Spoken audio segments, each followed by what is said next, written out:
this direction, this direction, this direction, ouch, it's just going to take a while.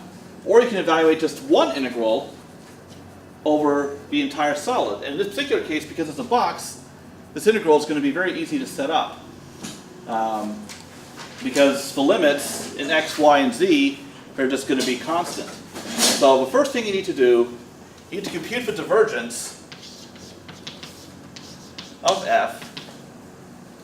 So that's going to be, so if f is this vector field of components p, q, and r, then it's derivative of p with respect to x plus q with respect to y plus r with respect to z.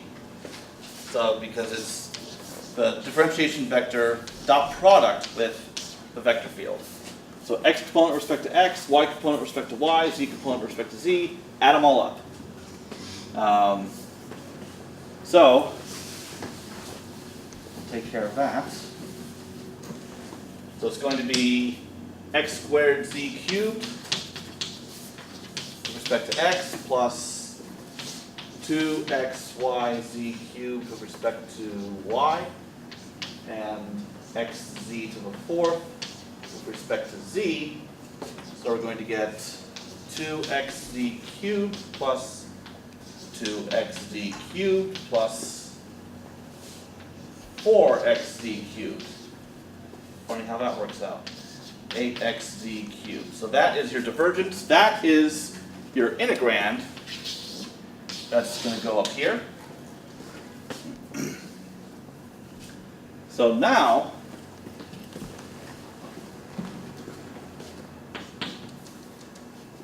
we can set up the integral. So x is going to run from minus 1 to 1, let's do y from minus 2 to 2, z from minus 3 to 3, and we'll fill that in. 8xz cubed. dz, dy, dx. Now, of course, we can pull an 8 out right away. And notice there's no y anywhere in here. The difference between the y limits is 4. So we can write this as 8 times 4, and then we'll have everything else. Minus 1 to 1. I'll pull the x out as far as I can. And then from minus 3 to 3, z cubed. dz, dx. Right. So anytime you have constant limits for one of your variables, and that variable itself does not appear in the integrand, you can just take the difference between the two limits and pull it out as a constant. So it's a nice little shortcut for you.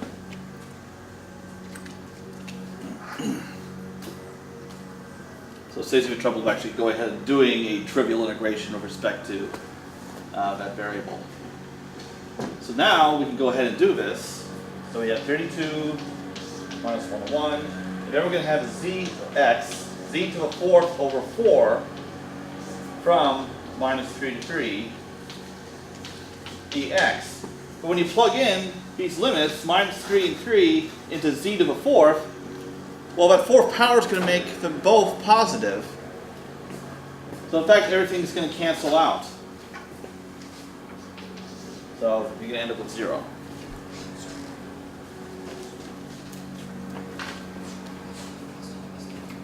Okay.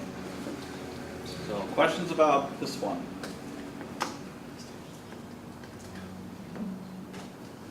All right. Okay. Now, this next example, a bit more elaborate. And I want to add, something like this does come up on the exam.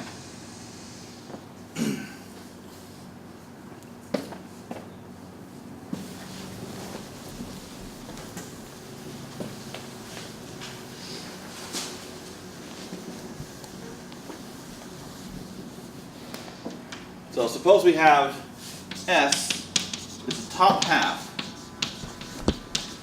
of a sphere, x squared plus y squared plus z squared is equal to 1. And I want to emphasize that we're excluding the base. So this surface is not a closed surface. All right, but that's the region that we want a surface integral over. Okay. And then the vector field in question. So we have d squared x 1/3 y cubed plus tangent of z. And we have x squared z plus y squared. Okay.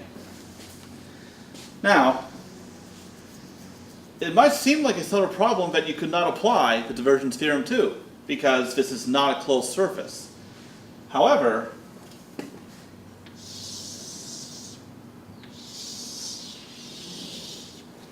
if you keep in mind, so here's S, and then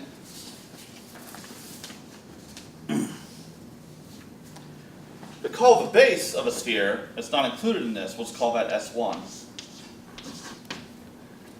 Then S2, which is a combination of the two, or union,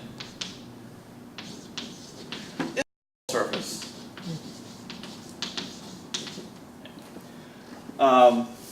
However, it's important to keep in mind that from a base,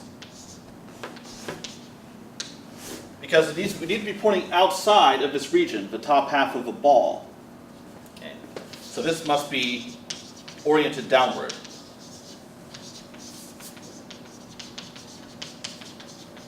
Okay. So here's what you can do. You can apply the divergence theorem to S2, and this is what you get, that the surface integral over S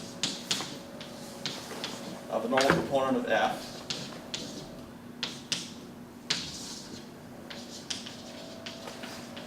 so this is what we're actually trying to compute.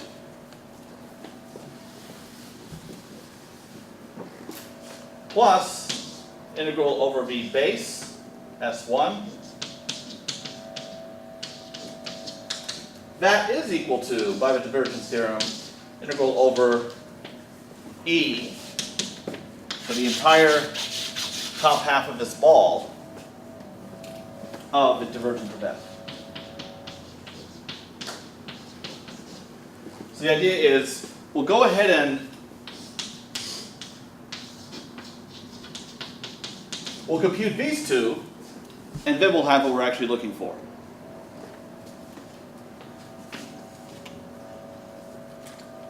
So sometimes the divergence theorem is used for this. Not just to get some surface integral, but maybe it can be used to get a surface integral over a non-closed surface by closing it. And here, this surface here, S1, the base, that's a simpler surface to work with than this one.